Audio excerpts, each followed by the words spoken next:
Silakan. Baik, kita mulai. Bismillahirrahmanirrahim. Assalamualaikum warahmatullahi wabarakatuh. Waalaikumsalam warahmatullahi wabarakatuh.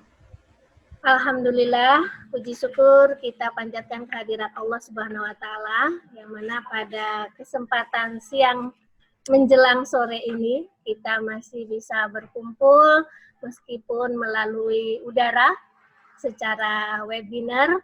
Kita masih bisa bertatap muka walaupun berbeda lokasi dan tempat, tapi alhamdulillah masih kelihatan wajah-wajahnya, ya, sehingga kita bisa melakukan kegiatan sosialisasi situasi pandemik di LLHPB Riau saat ini. Terima kasih sebelumnya kami ucapkan kepada Mbak Hening yang sudah mau ikut dalam kegiatan ini. Mudah-mudahan ini menjadi semangat kami luar biasa, yang telah memberi support luar biasa kepada kami sehingga ini kegiatan bisa berjalan. Demikian juga kami ucapkan terima kasih kepada Ibu pimpinan kita, pimpinan wilayah Aisyah Riau, Ibu Dr. Anda Syariah, yang telah mendampingi kita juga dalam kegiatan siang hari ini. Mudah-mudahan ini menjadi penyemangat kami dari LLHPB yang dikatakan Mbak Hening tadi sebagai anak bawang, anak bontot, ya, belum ada apa-apanya, dan ini bisa berjalan kegiatan kita ke depannya lebih baik. Demikian juga kami ucapkan terima kasih kepada Ibu Rahmah MSI yang sudah berkenan untuk nanti menjadi narasumber di dalam kegiatan kita pada siang hari ini. Mudah-mudahan yang disampaikan beliau nanti bisa menjadi pelajaran bagi kita dan bisa diambil hikmahnya dan kita bisa menerapkan di dalam kondisi pandemik ini. Baik, sebelum kita melanjutkan, marilah kita buka dulu acara ini dengan membacakan basmalah. Bismillahirrahmanirrahim. Selanjutnya, selawat beriring salam, tak lupa kita haturkan kehadirat Nabi besar Muhammad SAW yang telah berjuang demi umatnya sehingga kita bisa melakukan webinar hari ini. Kalau tidak beliau memperjuangkan, Masya Allah luar biasanya, sehingga kita bisa berkumpul dan insya Allah kita bisa bertemu beliau di yaumul akhir kelak. Amin ya Rabbal Alamin. Untuk tidak memperpanjang mukadimah lagi, maka kegiatan ini selanjutnya akan kita mulai dengan sambutan dari Ketua PWA Riau, yaitu Ibu Dr. Anda Syariah MM, untuk memberikan sambutannya pada kegiatan kali ini. Kepada Ibu, kami persilahkan. Terima kasih. Assalamualaikum warahmatullahi wabarakatuh. Waalaikumsalam warahmatullahi wabarakatuh. Alhamdulillahirabbil alamin. Wassalatu wassalamu ala asrofil anbiya'i wal mursalin wa ala alihi wa sahbihi ajma'in. Raditu billahi rabba wa bil islami dina wa bi Muhammadin sallallahu alaihi wasallam nabiyyan wa rasulah. Puji syukur kita kehadirat Allah Subhanahu wa taala. Alhamdulillah pada kesempatan siang ini kita diberikan waktu, kita diberikan suatu nikmat dari Allah sehingga kita bisa bersama-sama melaksanakan suatu kegiatan yang ditaja oleh LLHPH PW Aisyah Riau bekerjasama dengan LLHPB Pimpinan Pusat Aisyah. Kita berselawat kepada Rasulullah Muhammad SAW dengan mengucapkan Allahumma sholli ala Muhammad wa ala ali Muhammad. Ibu Hening Purwanti yang kami hormati sebagai pimpinan pusat Aisyah LLHPB. ibu-ibu pimpinan wilayah Aisyah Riau, ibu-ibu pimpinan daerah Aisyah seprovinsi Riau, ibu-ibu dari warga Aisyah yang khususnya di Pekanbaru yang ikut bergabung dengan kegiatan kita pada hari ini. Pertama, kami atas nama pimpinan wilayah Aisyah Riau mengucapkan terima kasih kepada pimpinan pusat Aisyah, khususnya LLHPB yang telah menggandeng, yang telah mengikut sertakan Aisyah Riau dalam kegiatan ini, karena kegiatan ini merupakan kegiatan yang menurut kami memang sangat-sangat diperlukan sekali sesuai dengan sikon kita pada saat ini, saat sedang mewabahnya pandemi COVID-19. LLHPB merupakan salah satu lembaga yang tadi bincang-bincang dengan Bu Hening itu katanya lembaga bontot. Ya, memang lembaga bontot itu harus banyak belajar. Ya. Khususnya di Aisyah Riau, kami memang baru menggerakkan lembaga ini dengan harapan pimpinan pusat itu selalu memberikan support, pimpinan pusat selalu memberikan masukan-masukan kepada pimpinan wilayah Aisyah Riau untuk menggerakkan lembaga ini, karena ya selain dari situasi pandemi COVID kita saat ini, itu juga Riau itu dikenal juga dulu sebagai kota asap. Ya, maka hal inilah yang menjadi tambahan motivasi kami untuk menggerakkan lembaga ini. Mudah-mudahan rekan-rekan dari Aisyah, baik itu di wilayah apalagi di daerah dan cabang, ini bisa banyak berbuat untuk Aisyah. Aisyah, walaupun dalam situasi pandemi COVID saat ini tidak diinginkan tinggal diam. Dengan kata lain, itu harus mengambil manfaat dari COVID ini. Bukan hanya musibahnya yang selalu diratapi, tapi ambil manfaatnya. Karena banyak hal yang bisa kita tingkatkan dalam situasi pandemi ini.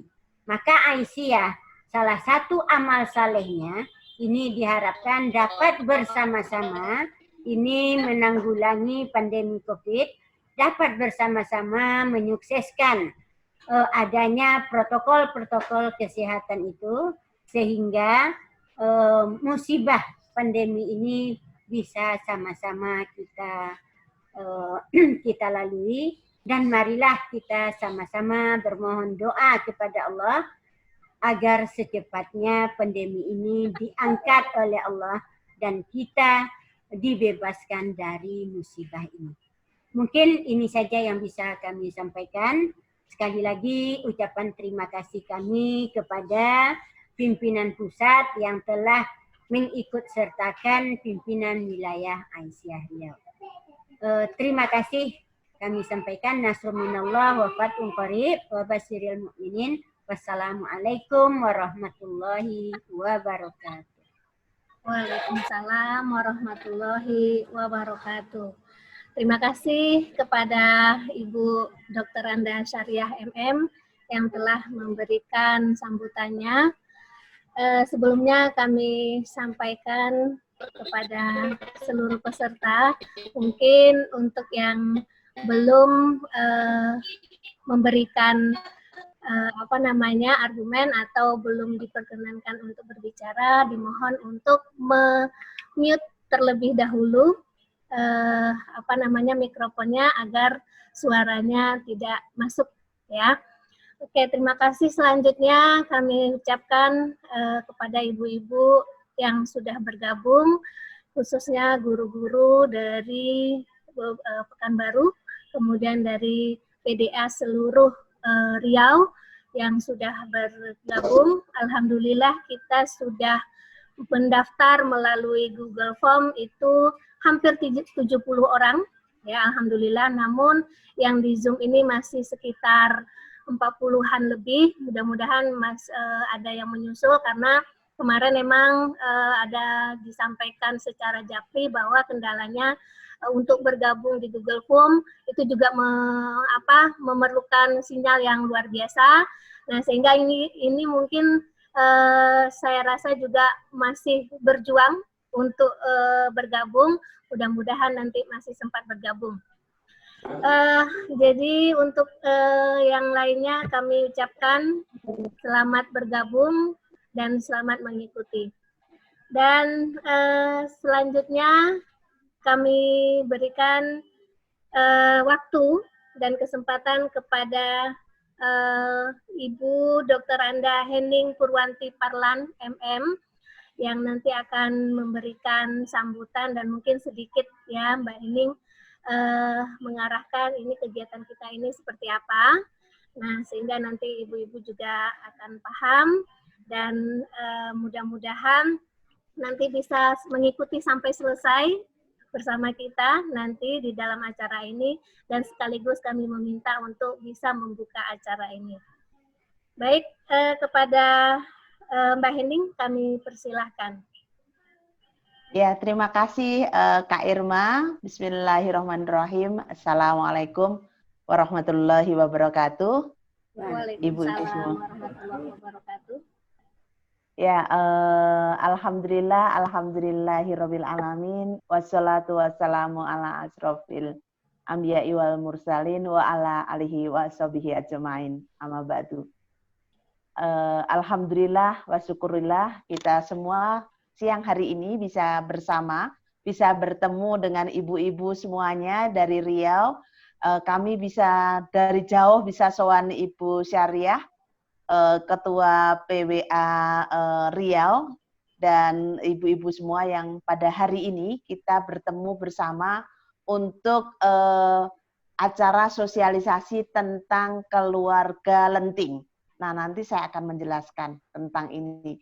Nah, ibu-ibu yang kami cintai dan kami hormati, ini mungkin adalah awal-awal LLH PB Riau ngumpul dengan agak banyak, dengan banyak orang. Nah, ini adalah suatu yang sangat kita syukuri, suatu yang luar biasa, karena tidak mudah kita berkumpul, terlebih pada situasi pandemi. Namun rupanya pada situasi pandemi kita punya hikmah yang lain. Kalau tidak pandemi, ngumpulin segini orang, 70 orang, dengan PDA Riau, kemudian pimpinan pusat Aisyah dari Jakarta, kemudian kita ketemu dengan Ibu Syarifah, kemudian ada Bu Rahma, kemudian ada Mbak Irma, itu mungkin biayanya coba habis berapa. Namun ternyata di balik kesulitan, Allah selalu memberikan kemudahan untuk kita terus belajar. Nah, bunda-bunda yang kami hormati dan kami cintai, siang hari ini saya ingin menjelaskan sedikit tentang keluarga lenting yang menjadi proyek kita ini. Mungkin sempat dengar dari LLH PB Riau, LLH Riau, bahwa programnya ini apa sih sebenarnya? Jadi ceritanya begini, pada awal Maret, ketika kita sudah mulai ada situasi pandemi, sebenarnya saya dan teman-teman berpikir keras gimana caranya agar ibu-ibu Aisyah yang ada di seluruh Indonesia ini bisa beradaptasi dengan situasi. Beradaptasi itu bagaimana?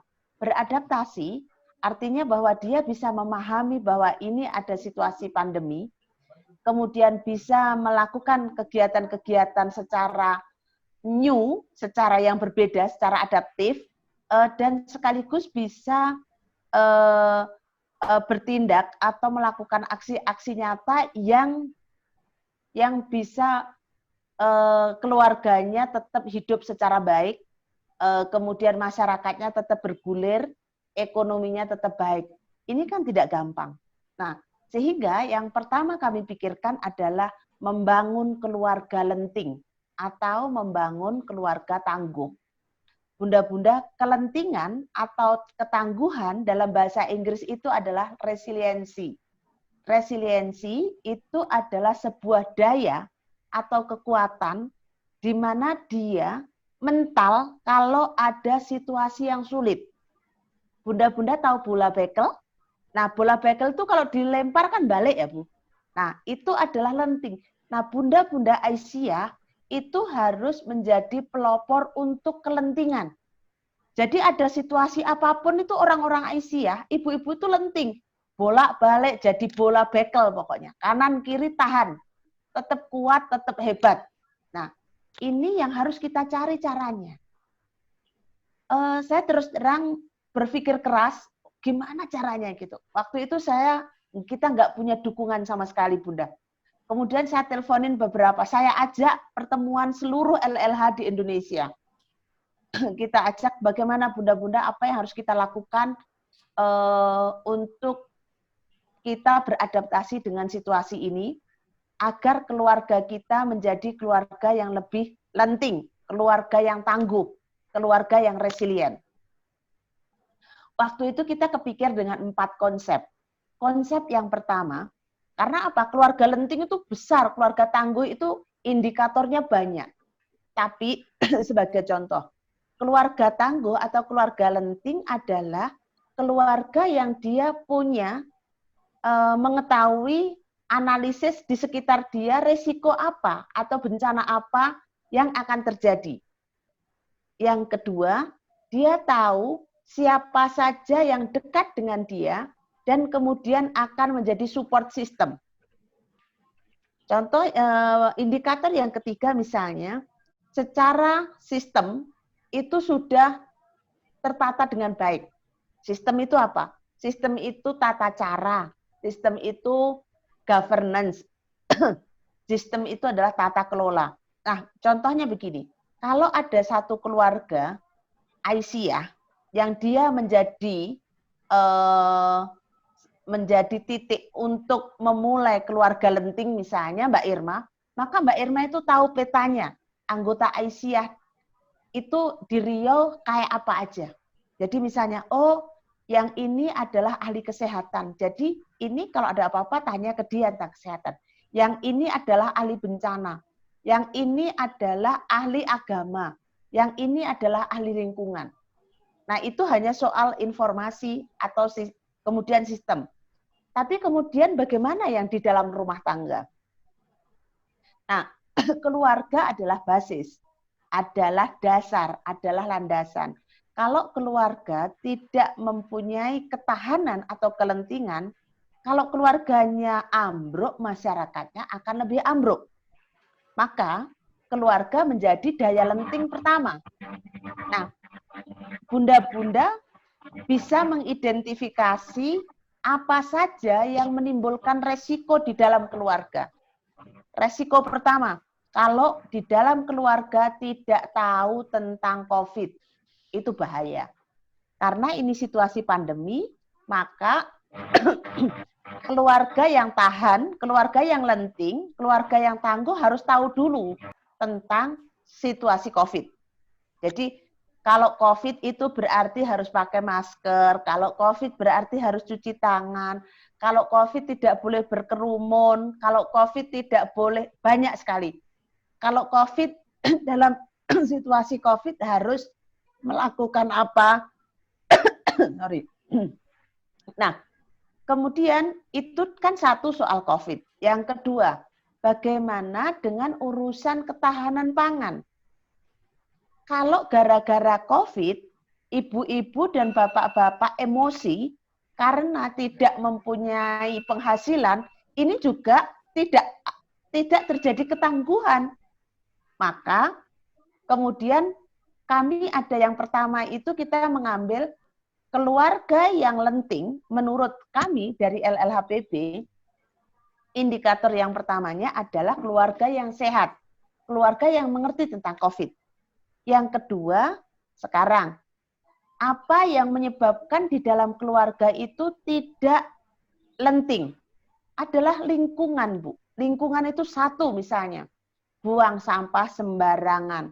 Ini sampah bahaya kalau dibiarkan. Kelihatannya sepele. Tapi kalau ibu-ibu dan bapak-bapak dalam keluarga tidak memulai, ini bahaya. Lingkungan itu bukan hanya sampah ya Bu, lingkungan itu sekitarnya. Bagaimana tentang limbah di rumah, bagaimana dengan hijau daun di rumah, bagaimana dengan tanaman gizi rumah tangga. Jadi yang terkait dengan lingkungan itu bukan hanya sampah dan bukan pohon. Jadi lingkungan itu adalah segala sesuatu yang ada di sekitar kita yang dia sifatnya alam atau alamiah. Nah, ini semua kemudian harus ditata. Makanya salah satu kampanyenya adalah, tadi kan saya bilang sebelumnya tentang penghasilan. Maka harusnya di situasi COVID, bunda-bunda kurangi konsumtif untuk belanja. Mbok yao sayur nggak usah belanja, lauk nggak usah belanja. Maka ada program LLHPB ini tentang budidaya ikan dalam ember, ada tentang sayuran, ada tentang bibit, macam-macam. Nah, itu yang kedua. Yang ketiga, kita ini beraisyah. Maka kita harus mampu untuk mengamankan pangan masing-masing keluarga. Kalau kita secara keluarga nggak aman, kita nggak bisa yang keempat, nggak bisa care, nggak bisa membantu, nggak bisa bersikap ta'awun. Lah apa yang akan kita bantu ke orang lain kalau kita nggak cukup? Maka harus ada kecukupan secara pangan. Nah, jadi tadi kita bilang yang pertama orang harus sehat, yaitu mengerti tentang pandemi. Yang kedua, lingkungan harus ditata. Maka dalam lingkungan ini ya ada budidaya sayur harusnya. Orang Aisyah jangan sampai belanja sayur. Sayuran tuh dari rumah aja. Itu lebih baik, lebih bergizi, lebih aman. Nah, budaya yang kayak begini itu Bun, itu harus kita sering sampaikan. Yang ketiga, itu soal pangan tadi, yaitu ketahanan pangan. Nah, pangan lagi-lagi, selain pekerjaan, maka kita harus saling support satu sama lain. Maka kalau misalnya ada satu ibu-ibu Aisyah yang jualan beras, kita nggak usah beli ke Indomaret, Bunda. Kita beli di keluarga Aisyah. Kalau ada keluarga Aisyah yang jualan lauk, kita beli keluarga Aisyah yang jualan lauk. Jadi rezeki kita berputar di sekitar Muhammadiyah dan Aisyah, sehingga kita nggak tumbang. Kita tangguh dari keluarga menjadi tangguh secara organisasi. Nah, baru tadi yang keempat, sifat Aisyah dan Muhammadiyah itu wajib hukumnya untuk berta'awun, untuk membantu sesama. Sehingga nanti makanya kemudian ada care dan share. Nah, ini adalah kelentingan keluarga atau ketangguhan keluarga yang dicita-citakan oleh LLHPB. Nah, ini tidak bisa bunda-bunda bekerja sendirian. Mbak Irma ini harus disupport, Mbak Irma harus diajak, kalau nggak ngerti harus diajarin, kalau yang lain sudah mengerjakan harus diajak bergandeng tangan. Waktu di awal kami bertemu, saya menyampaikan kepada seluruh LLHPB, tolong pekerjaan proyek ini dikerjakan dengan gembira, dengan bahagia.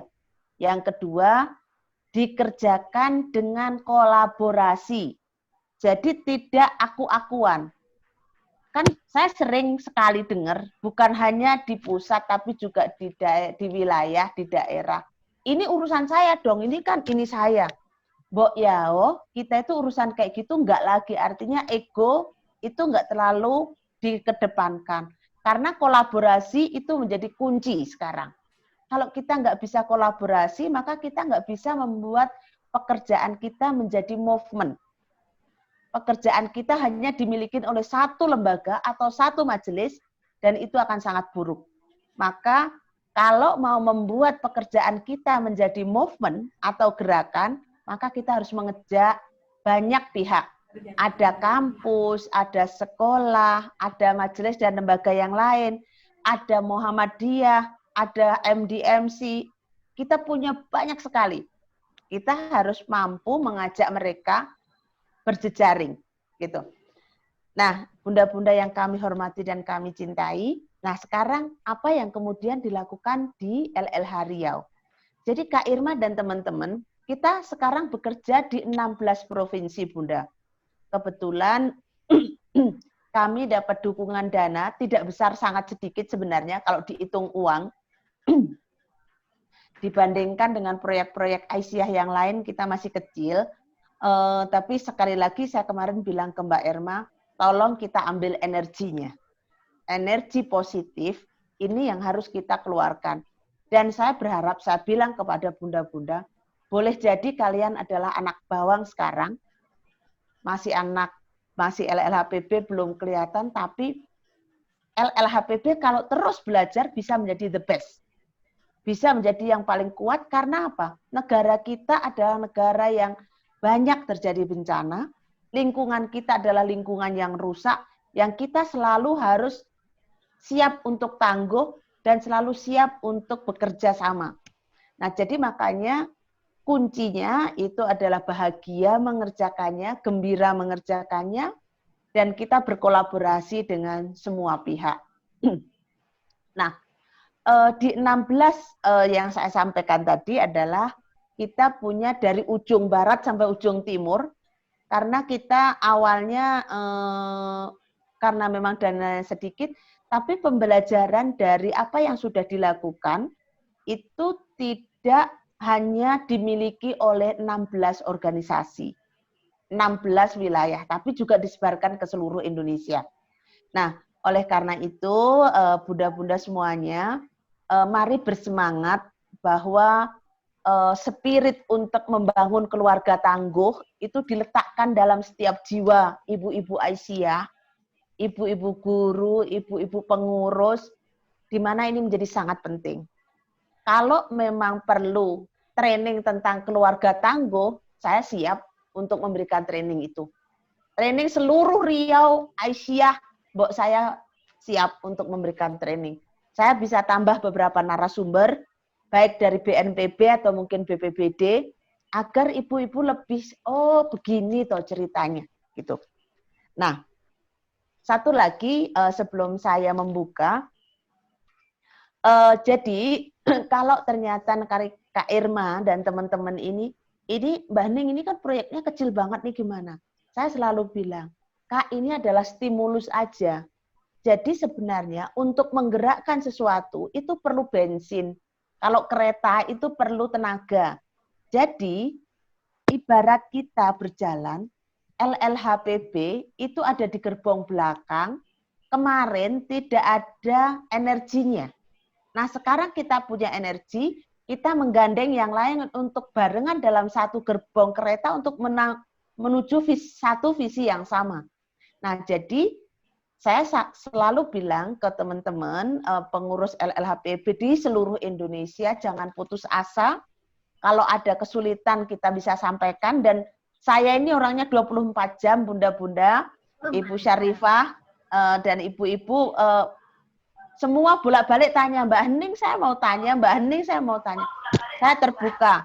Saya ini MU milik umat, jadi silahkan untuk kalau ada pertanyaan, ada ada yang harus kita kerjakan, toh kita selama ini masih Zoom, saya selalu siap sedia. Itu dan bunda-bunda yang ada di pimpinan daerah Aisyah di Riau, juga mungkin pimpinan wilayah Aisyah serta guru-guru dan para peserta, saya titip LLHPB untuk menjadi salah satu pionir yang ada di Riau untuk bekerja bersama-sama memajukan Aisyah di Riau. Semoga ini yang kecil ini akan bergulir. Saya selalu ngajarin teman-teman Aisyah itu tidak bekerja sendiri di dalam Aisyah. Beberapa waktu yang lalu saya mengundang Aisyah Amerika, Bunda. Jadi yang kita undang bukan, kemudian saya mengundang Dirjen KLHK. Kami mengundang orang BNPB. Nah, jadi gunakan kesempatan karena pengetahuan itu ada di mana-mana. Katanya pengetahuan itu adalah semuanya milik orang Islam. Kata rektor IAIN. Dia cerita, kalau itu dilahirkan oleh orang non-Islam gimana, Bu? Karena kita itu meyakini bahwa pengetahuan itu adalah Islami. Maka pengetahuan itu adalah milik segalanya, adalah pengetahuan yang baik miliknya orang Islam. Nah, sehingga kita harus rajin untuk berkolaborasi.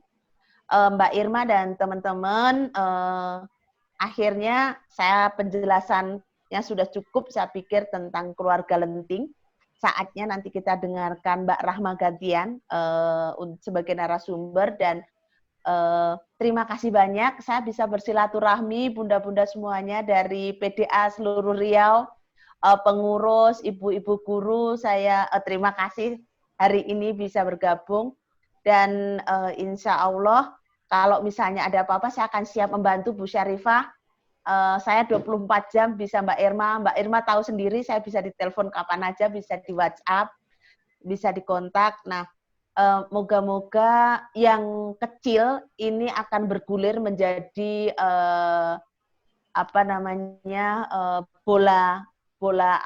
bukan bola api ya, menjadi bola salju yang akan berkembang. Jadi kayak orang MLM itu, Bunda, satu tapi teng besar gitu. Nah, itulah.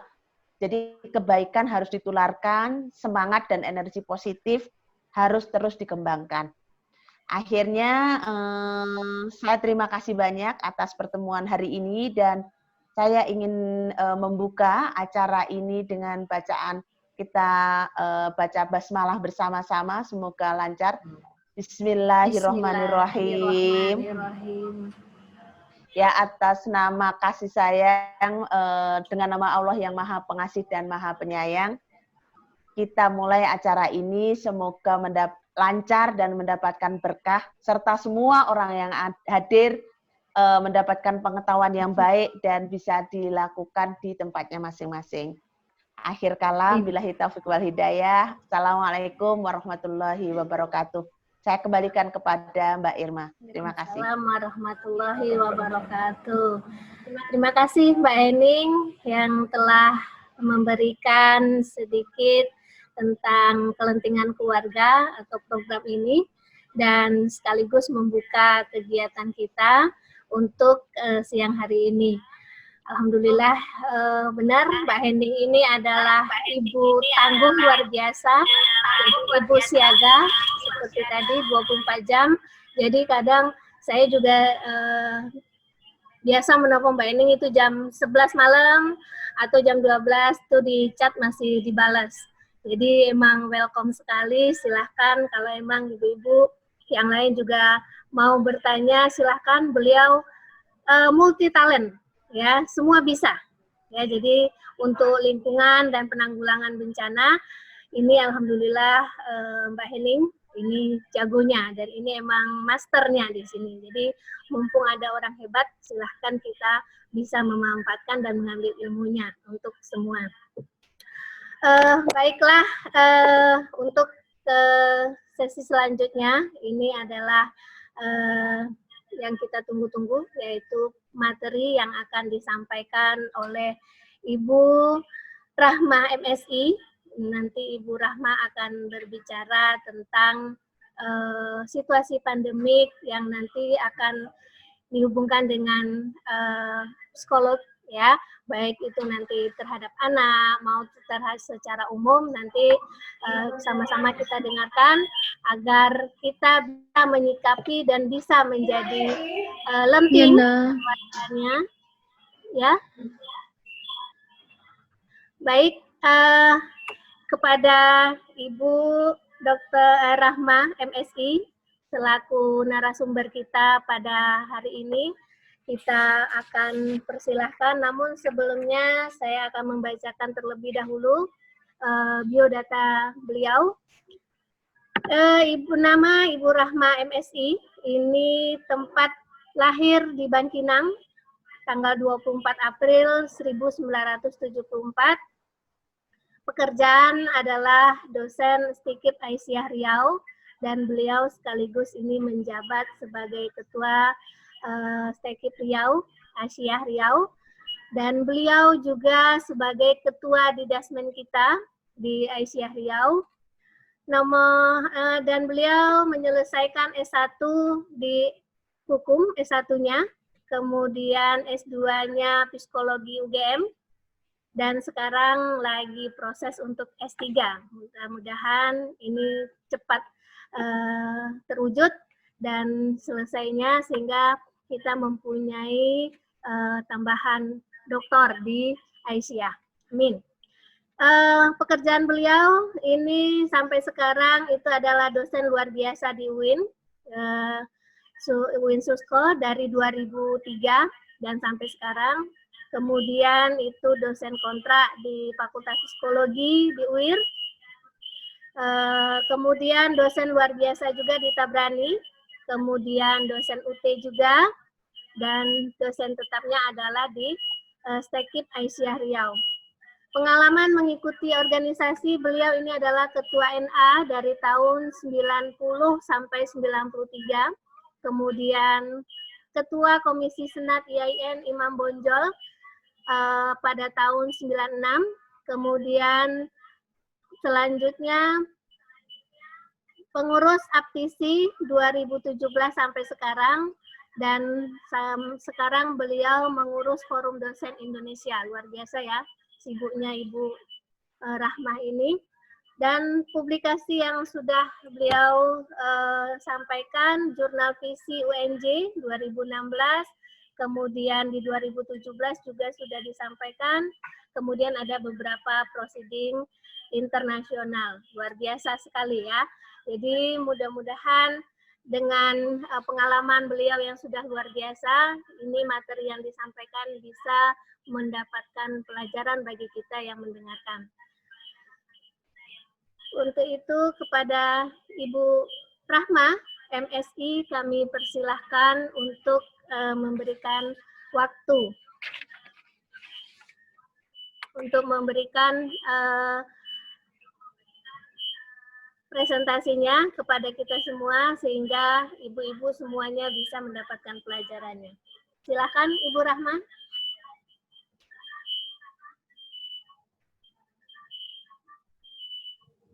Waalaikumsalam.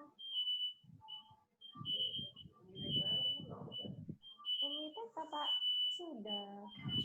Assalamualaikum warahmatullahi wabarakatuh. Waalaikumsalam warahmatullahi wabarakatuh. Oke. Baik, terima kasih. Bismillahirrahmanirrahim. Alhamdulillahirrabbilalamin. Wassalatu wassalamu ala asrofil anbiya mursalin wa ala alihi wa sahbihi ajmain. Asyhadu an la ilaha illallah wa asyhadu anna Muhammadan abduhu wa rasuluhu la nabiyya ba'dah.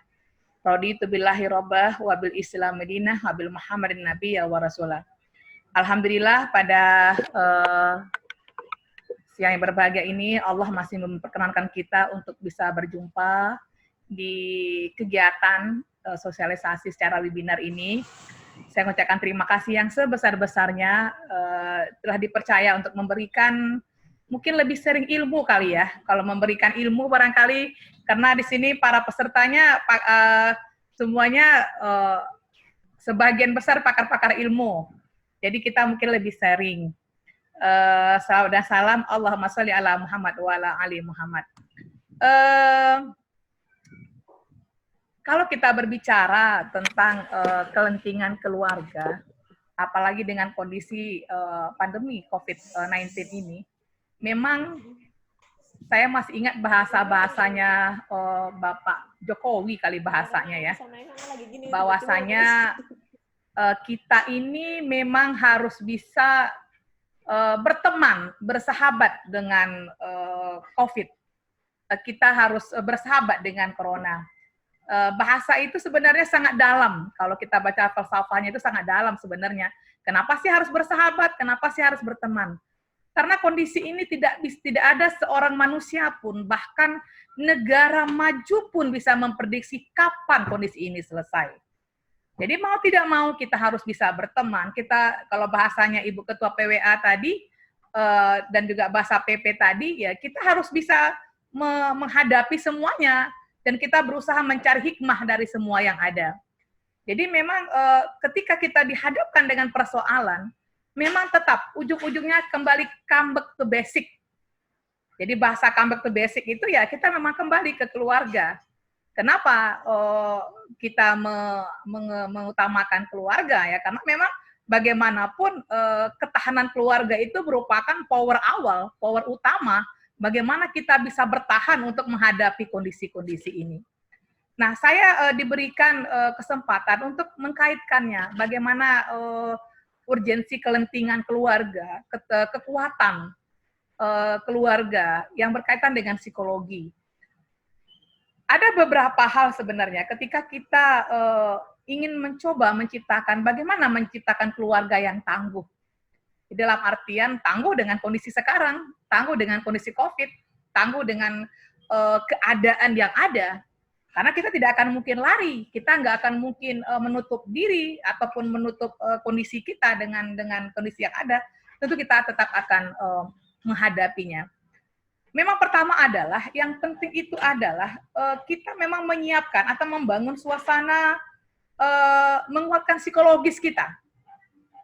Jadi memang kondisi psikologis yang pertama dulu yang memang kita kuatkan. Nah itu sangat membantu membangun suasana yang nyaman. Apalagi sekarang tentu saja ibu-ibu ya, anak-anak masih kuliahnya atau belajarnya di rumah daring. Nah ini biasanya pekerjaan ibu-ibu pasti bertambah. Ya, yang awalnya hanya bekerja, mengajar di kantor, sekarang sudah menjadi guru. Apakah guru SD, guru SMP, maupun guru SMA. Bahkan harus siap menjadi dosen. Jadi kalau orang tuanya dosen, ya mungkin agak kebingungan mengajar anak SD, anak SMP. Ya. Tetapi yang jelas itu bagaimana kita menyiapkan suasana itu senyaman mungkin. Supaya apa? Supaya interaksi ini bisa berjalan dengan harmoni.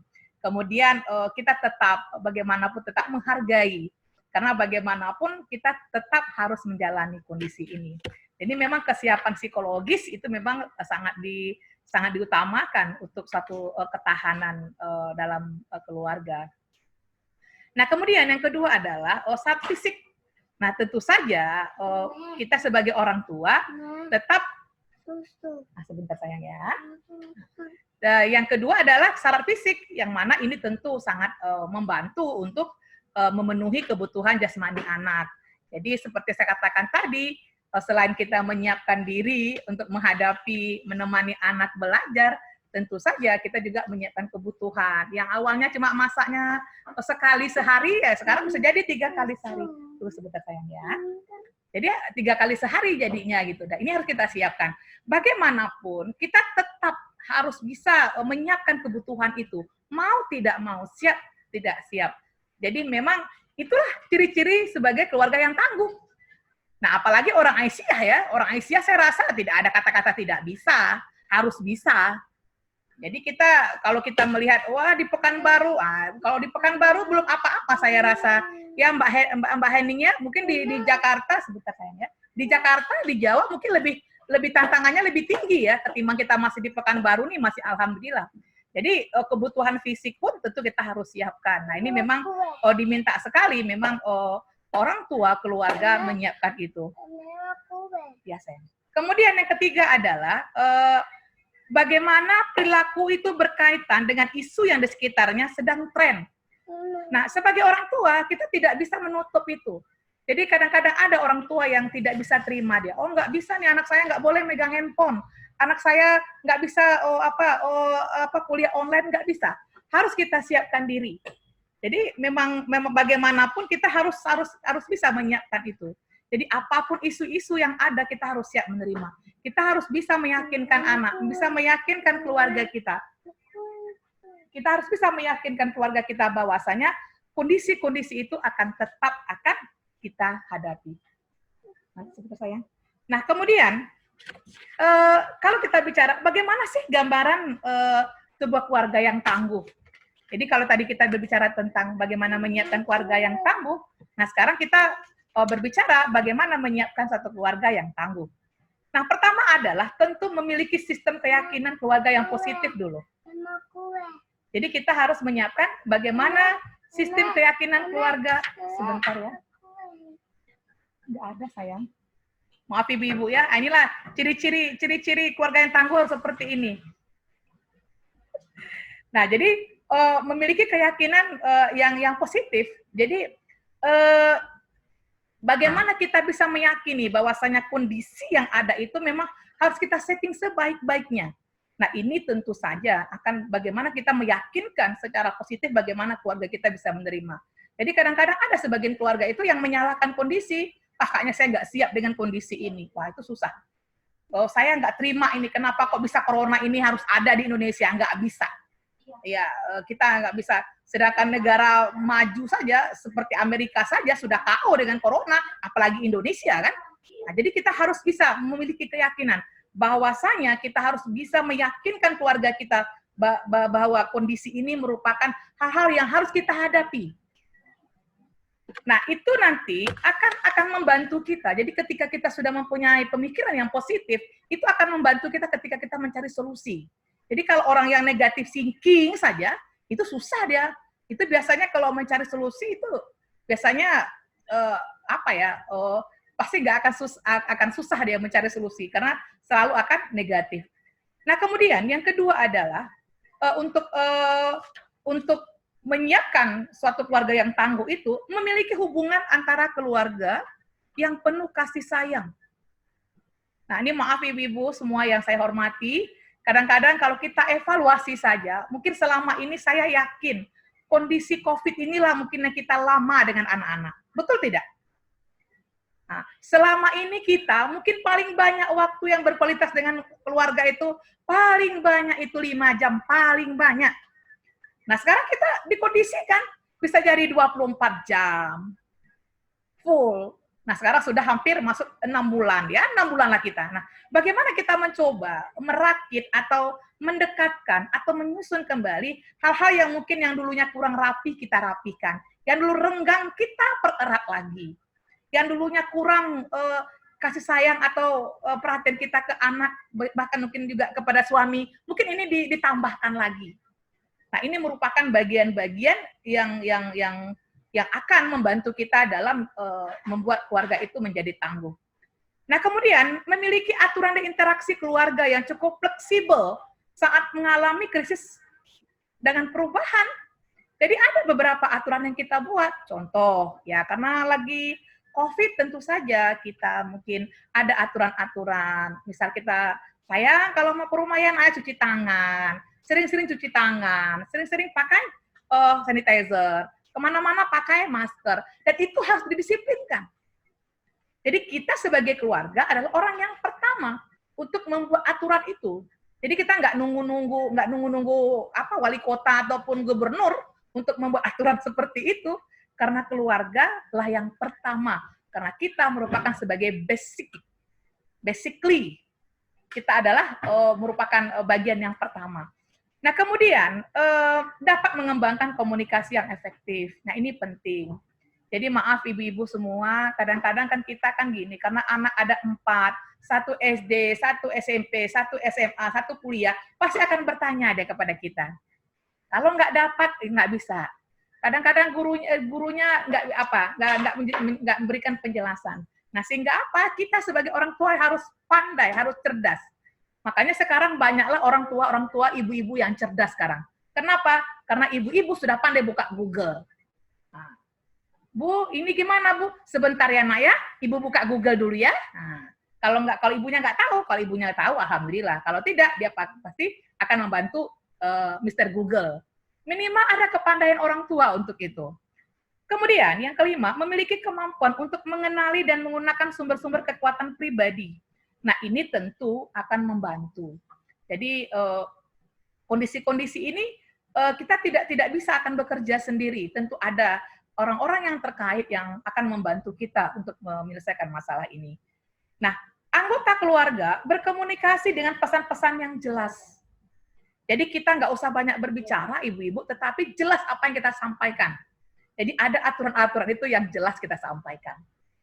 Nah, kemudian orang tua berperan sebagai sumber dan penggali ide. Nah, seperti yang saya sampaikan tadi, bahwasanya sebagai orang tua, kita memang dituntut untuk menjadi sesuatu yang sangat strong, yang kuat. Kenapa? Karena kekuatan itu memang ada pada orang tua. Jadi ketika orang tuanya sudah kuat, insya Allah biasanya anaknya akan kuat. Nah, begitu pula sebaliknya. Kalau orang tuanya aduh nggak sanggup lagi, susah kali kehidupan ini. Nah, kita aja sudah mengeluh, tentu apalagi anak-anak kita. Nah, kemudian bagaimana membangun keluarga tangguh di era new normal?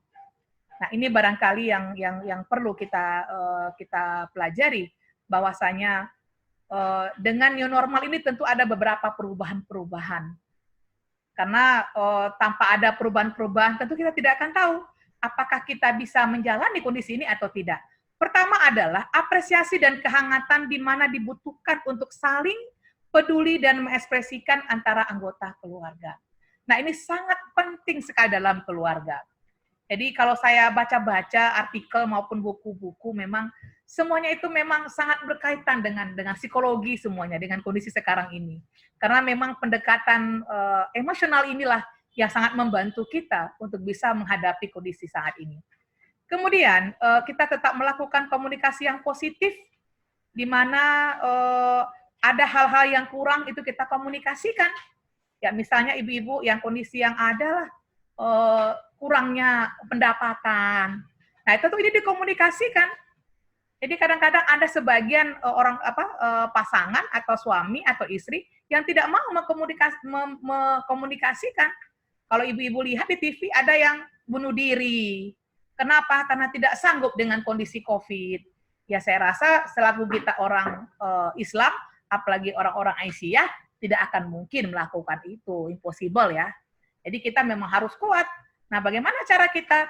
Tentu Aisyah telah mengajarkan.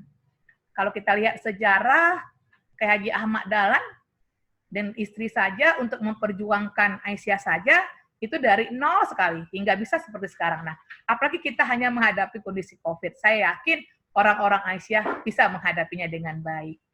Kemudian, komitmen pada keluarga itu sangat penting sekali. Apa yang dimaksud dengan komitmen pada keluarga? Itu terkait dengan sikap percaya dan jujur. Jadi apapun kondisi itu tetap kita bicarakan secara jujur dengan dalam keluarga. Termasuk juga dengan anak-anak kita. Jadi maaf ibu-ibu ya, kadang-kadang anak-anak kita ini banyak juga kan yang permintaan A dan sampai Z-nya kan. Nah ini perlu kita komunikasikan. Ada mungkin hal-hal yang bisa kita sampaikan, kita berikan. Mungkin ada hal-hal yang mungkin kita perlu pertimbangkan. Kemudian membangun keluarga tangguh di era new normal ini adalah menikmati waktu bersama. Nah inilah barangkali yang salah satu hikmah yang bisa kita ambil. Bagaimana kita selama ini sibuk, nah kita bisa menjalaninya. Bagaimana kebersamaan kita. Justru kadang-kadang sebagian keluarga justru semakin emosional dengan banyaknya waktu di rumah. Saya pernah dikirimkan oleh teman seorang ibu mengajarkan anaknya karena dia kesel dengan anaknya, dicubitnya anaknya. Nah, itu lagi viral kalau nggak salah saya itu. Jadi barangkali ini kan perlu kita ambil pelajaran. Mungkin kondisi seperti ini tentu tidak akan kita lakukan. Kemudian adalah nilai-nilai spiritual. Nah, ini sangat membantu. Bagaimanapun kita sebagai orang yang beragama, orang Islam, tentu dengan kondisi seperti ini akan meningkatkan spiritual kita. Bagaimanapun apa yang kita hadapi itu merupakan bagian dari kehidupan kita, cobaan yang diberikan oleh Allah kepada kita. Tentu kita bisa mengambil hikmah dari kondisi itu. Nah, yang terakhir adalah bagaimana pengelolaan stres. Saya yakin sebagian kita ada yang mampu menyiapkan mental untuk itu, tetapi juga pasti ada juga yang stres. Ya, saya yakin sekali, terutama di amal usaha kita, saya yakin ada beberapa orang guru di sini, ada sebagian guru yang memang dirumahkan, ada sebagian guru yang memang sebagian sekolah tidak ada tidak ada kelas, tidak ada anak. Nah, barangkali mungkin kita mencoba dengan kondisi ini mungkin ada peluang-peluang baru yang bisa kita ambil. Ya, contohnya mungkin kalau di sekolah mungkin ada beberapa hal yang mungkin dirubah, mungkin metode yang dirubah. Kemarin saya ada diskusi dengan ABA 2 ya kalau nggak salah, ABA 3. Nah, itu saya tanyakan bagaimana perkembangan TK ABA kita. Dia tanyakan, kita ada beberapa kondisi-kondisi yang kita buat. Ada yang di rumah, ada yang ke sekolah, ada yang memberikan tugas. Nah, barangkali ini juga mungkin di pihak-pihak PDA barangkali ini perlu menyusun. kami dari Stekip Aisyah bisa diajak bekerja sama kalau memang diperlukan mungkin orang-orang yang bisa membantu dalam IT misalnya dalam metode pembelajaran, silakan Ibu hubungi saya. Jadi kita akan buat kegiatan-kegiatan yang insya Allah akan membantu pendidikan-pendidikan di daerah wilayah Riau ini. Barangkali itu mungkin kita akan ada sharing diskusi atau tanya jawab. Saya yakin apa yang saya sampaikan ini sangat sedikit. Sekali lagi saya mengucapkan terima kasih, terutama dari PP dan PWA. Harapan saya kegiatan ini tidak hanya sampai di sini ya. Saya tetap berharap kegiatan-kegiatan ini ada dengan narasumber-narasumber yang berbeda. Mudah-mudahan Aisyah tetap berjaya terus walaupun dengan kondisi-kondisi yang seperti ini. Terima kasih, saya kembalikan kepada moderator. Terima kasih Bu Rahmah atas ilmunya yang luar biasa ya. Jadi emang di masa COVID ini kita luar biasa ya. Ada yang stres, ada yang mungkin menanggapinya gembira, bahagia, ada yang juga sedih. Nah, ini kembali tadi kepada kita, bagaimana kita mempertahankan keluarga kita agar tetap bisa lenting dan bisa menjadi tangguh ya. Nah, ini paparan yang sudah disampaikan oleh narasumber kita. Nah, untuk selanjutnya kita akan buka sesi tanya jawab atau diskusi bagi ibu-ibu atau rekan-rekan yang ingin bertanya.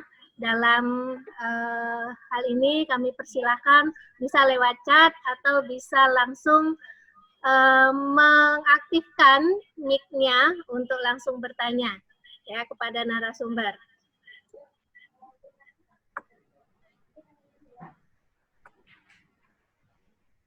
Baik, kami persilahkan kalau ada yang mau bertanya.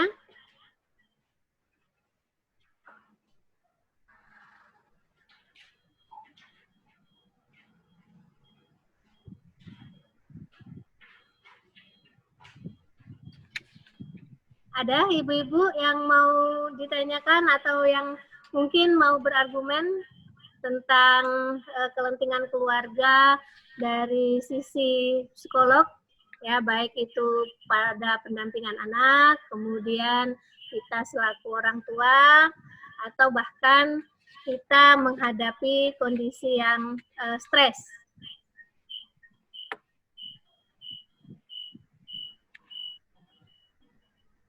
Mungkin sebelum ada yang bertanya, saya mungkin sedikit Bu Rahma, atau lebih akrabnya mungkin dipanggil Kak Cici kali ya. Baik Kak Cici, ini sedikit saya mau bertanya ini. Tadi menarik sekali bahwa Kak Cici menyampaikan bahwa kita harus berdamai ya dengan COVID. Nah, ini mungkin perlu sedikit sedikit masukan bagaimana sih kita berdamai, karena kalau kita berdamai karena kita was-was juga ya. Nah, berdamai dengan was-was kemudian nanti akhirnya timbul stres di akibat itu. Nah, bagaimana ini menghadapinya? Apa yang harus kita lakukan dengan kondisi berdamai sementara kehidupan kita emang harus berjalan terus ya dengan kondisi ini. Nah, kita nggak tahu Allahu alam kapan ini akan berhenti dan akan sampai di titik yang normal kembali. Itu Kak Cici. Oke, terima kasih. Jadi tadi saya pakai bahasanya Presiden kita ya, Pak Jokowi ya. Awal-awalnya juga mikir juga gitu, apalah bahasa berdamai. Iya, ketika kita pelajari selanjutnya nih.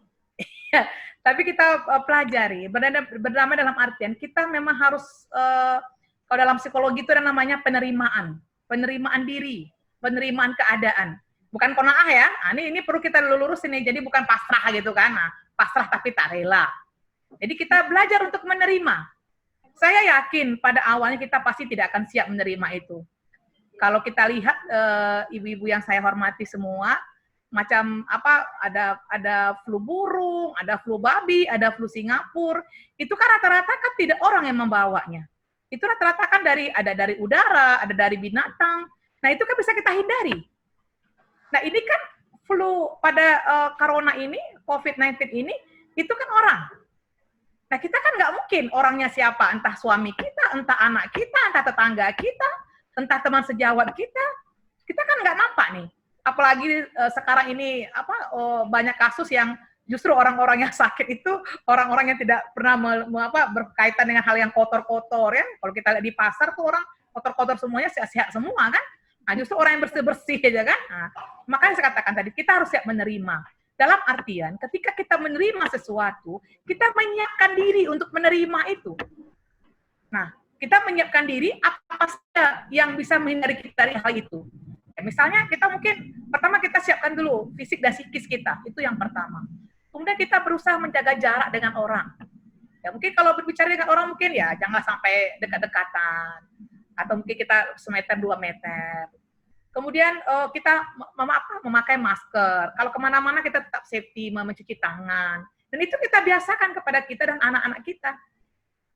Jadi mau tidak mau kita harus jalani itu. Walaupun kalau dulu kan ya maaf ya, dulu kan kalau rasanya nggak pegangan tangan itu nggak afdol lah kayaknya gitu, nggak cipika-cipiki nggak afdol. Tapi dengan kondisi sekarang justru nggak boleh kan? Nah gini aja salamnya, it's okay. Jadi kita harus menyiapkan diri dengan perubahan itu. Kita nggak akan mungkin, saya cuek aja lah, nggak mungkin.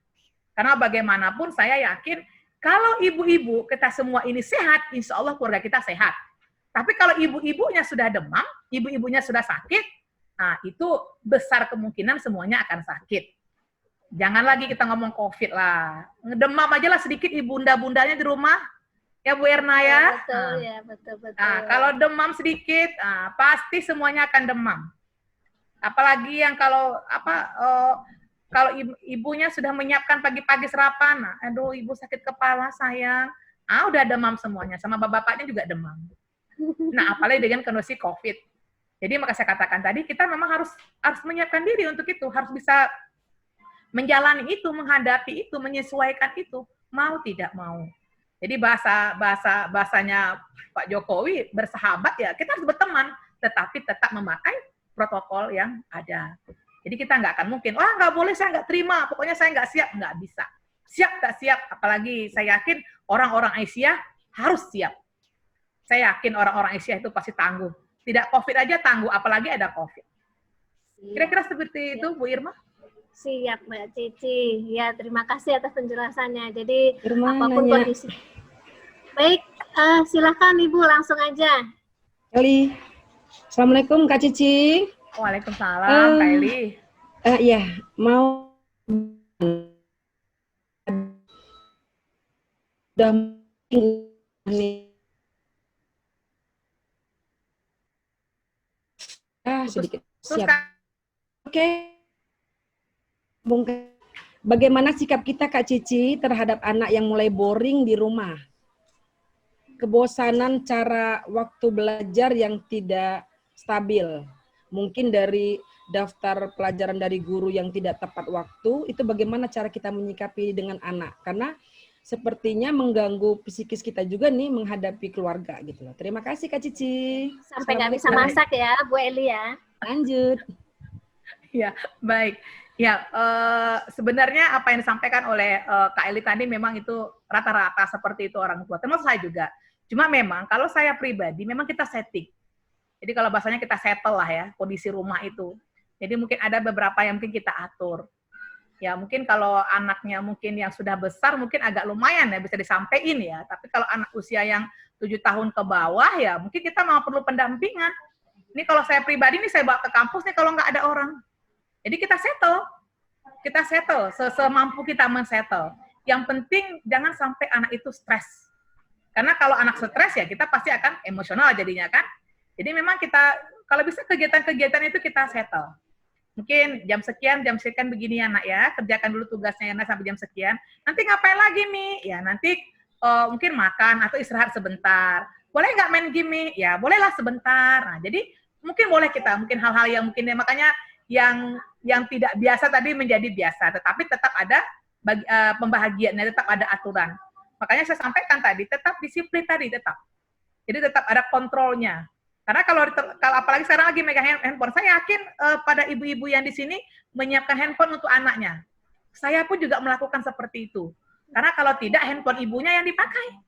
Kalau handphone ibunya yang dipakai, ibunya akan terganggu pekerjaannya. Nah, mau tidak mau kita menyiapkan handphone untuk anak. Namun, tetap yang settle awalnya adalah kita. Kita yang mengontrol. Jadi saya, Bu, kalau malam-malam itu diambil handphonenya. Nah, sini aja lah, Bu, nggak boleh.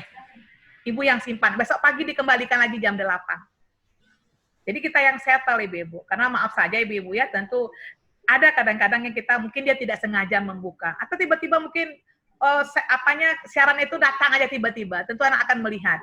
Nah, ini biasanya sangat mengganggu ketika anak remaja ini. Rasa ingin tahunya yang sangat besar. Jadi kalau dia ada yang lewat, ini apa nih? Dia akan cari. Nah, itu susahnya. Tapi mungkin kalau anak usia 7 tahun ke bawah, barangkali kita tidak terlalu sulit. Itu yang agak terasanya itu anak-anak yang udah masuk ke usia remaja. 10 tahun ke atas. SMP, SMA. Kemudian kelas 5 SD dan kelas 6 SD. Itu kan lagi masa-masa tuh. Nah, ini barangkali yang perlu kontrol. Cuma kadang-kadang jangan jadi parno lah gitu ya, Bu ya. Kadang-kadang ada orang tua yang parno. Parno ini, Bu, maksud saya terlalu tinggi kecurigaannya. Jadi kalaupun ibu curiga, tapi tidak bahasa yang curiga. Misalnya, sayang lihat apa nih, Nak? Coba lihat ibu, Nak. Nah, kita lihat apa yang dilihatnya. Nah, ada kemarin pertanyaan, boleh nggak kita menyampaikan, masih 6 SD laki-laki, boleh nggak kita menyampaikan bahwasanya tidak boleh buka ini, buka ini, buka ini? Boleh. Karena menurut saya, anak kelas 6 sekarang itu remaja. Saya kebetulan juga punya anak kelas 6. Jadi sudah cara berpikirnya sudah mulai arah remaja. Jadi kita harus sampaikan saja. Silakan dipakai ini sayang, tapi jangan dibuka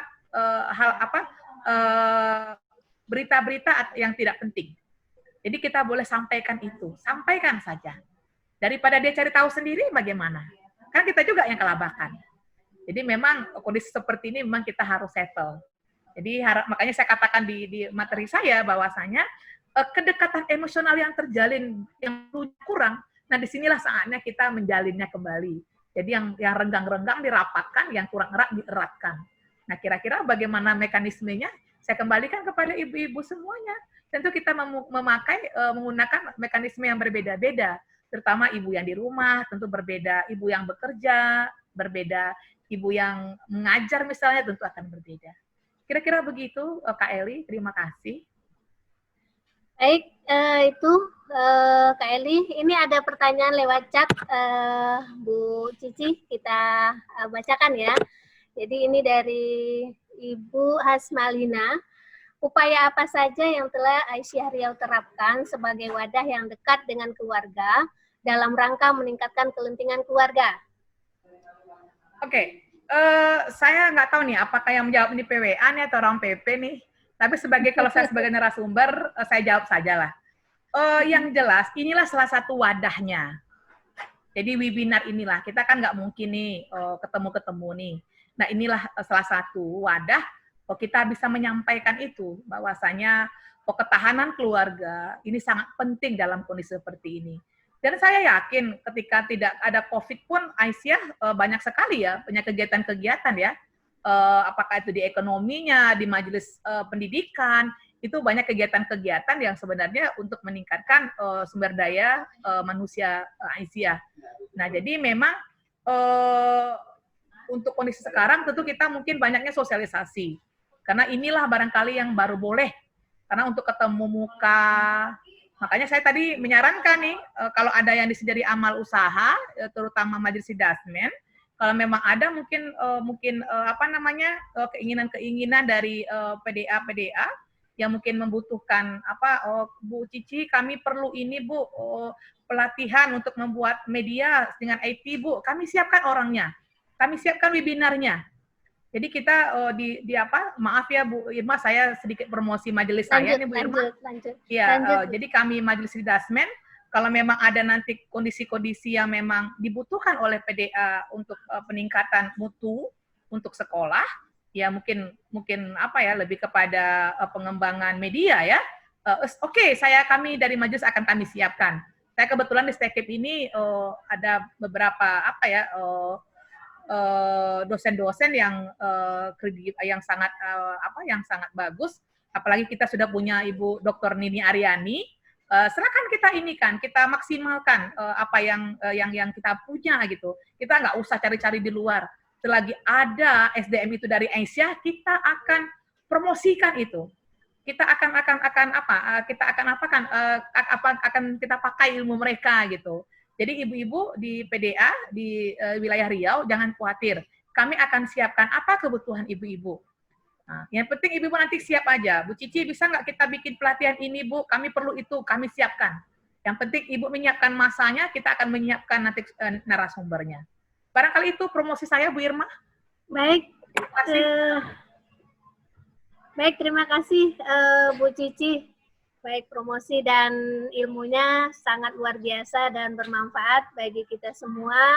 Apalagi di masa saat ini kita harus tetap mempertahankan kepentingan keluarga kita agar tetap kita bisa menjalankan kehidupan ini dengan normal tentunya. Walaupun kondisi kita saat ini tidak normal ya, tapi kita berharap ini tetap membuat kita normal dan tetap bahagia, dan kelak kita akan sama-sama mendapatkan yang terbaik. Baik, mungkin karena waktu kita sudah hampir mendekati 2 jam, ya, jadi ini rasanya sudah cukup untuk kali ini. Dan mungkin untuk peserta yang lain kami sampaikan bahwa kegiatan ini akan berlanjut dan insya Allah kita ada 2 kali webinar lagi dan mudah-mudahan masih bisa ikut melanjutkannya karena kegiatan kita yang bisa kita lakukan untuk saat ini baru webinar, dan insya Allah di webinar yang kedua kita akan menampilkan pembicara dari Majelis Lingkungan Muhammadiyah PP yang insya Allah akan diisi oleh Pak Gatot Supangat, ya, dan insya Allah beliau sudah bersedia dan ini akan kita buat kembali di lanjutannya minggu depan, insya Allah di hari Sabtu. Ya, mudah-mudahan ini bisa kita laksanakan kembali seperti saat ini. Dan ini menarik sekali, luar biasa Ibu Cici. Terima kasih atas ilmunya dan paparannya, dan ini mudah-mudahan bisa kita terapkan dan bisa kita ambil manfaatnya agar ke depan kita tidak lagi menganggap bahwa COVID ini adalah sesuatu yang parno atau yang ditakuti. Tapi kita harus bersahabat atau emang kita harus mungkin masuk di dalam kondisi COVID seperti ini. Terima kasih untuk semua peserta yang sudah hadir dan sudah mengikuti kegiatan pada siang hari ini, dan kepada Mbak Hening ya yang dari PP alhamdulillah masih mengikuti sampai akhir, dan terima kasih juga kepada Ibu PWA kita yang tadi sudah memberikan sambutan. Mudah-mudahan ini bisa menjadi awal untuk kita bergerak untuk kedepannya. Baiklah, untuk itu kita tutup kegiatan webinar kita pada sosialisasi kepentingan keluarga di masa COVID pandemik 19 ini dengan membacakan hamdalah. Alhamdulillahirrahmanirrahim. Namun sebelumnya kita akan foto bersama dulu. Silahkan diaktifkan kameranya bagi ibu-ibu yang belum mengaktifkan kameranya. Kita akan foto bersama dulu.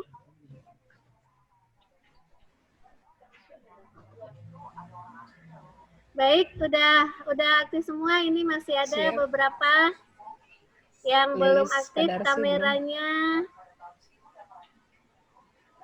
Oke, baik. Oke, masih ada beberapa ini yang belum. Dari beberapa PD, mungkin silahkan diaktifkan biar kita bisa mengambil foto bersamanya. Ditahan ya, 1, 2, 3. Baik, sekali lagi. Ini Bu Susi, bentar Bu Susi belum aktif. Ini Bu Nur Laili juga. Boleh silakan diaktifkan kameranya. Ibu Hasmalina, Bu Asmanidar. Boleh diaktifkan biar kelihatan wajah-wajah cantik. di COVID ini, ya. Ya alhamdulillah kalau kita COVID ini kan selama ini di rumah sepertinya lebih putih minimal. Baik, alhamdulillah. Ibu Asma Nidar. Baik, Ibu Isnaniar belum juga kelihatan. Boleh diaktifkan kameranya. Nah, alhamdulillah kelihatan. Baik, Ibu Asma Nidar. Ibu Susi, boleh? Oke, ditahan. 1, 2, 3. Sekali lagi. 1, 2, 3. Jadi bebas, gaya bebas. Boleh sekali lagi. Berikan gayanya yang terbaik. 1, 2, 3. Tahan. Oke, sekali lagi. 1, 2, 3. Oke, baik. Terima kasih untuk para peserta semua. Nanti insya Allah sertifikatnya akan dikirim lewat grup. Ya, nanti silahkan nanti dicek lewat grup, diberitahukan sertifikatnya. Untuk itu, maka saya akan menutup dengan mengucapkan Assalamualaikum warahmatullahi wabarakatuh. Terima kasih ya semuanya. Terima kasih.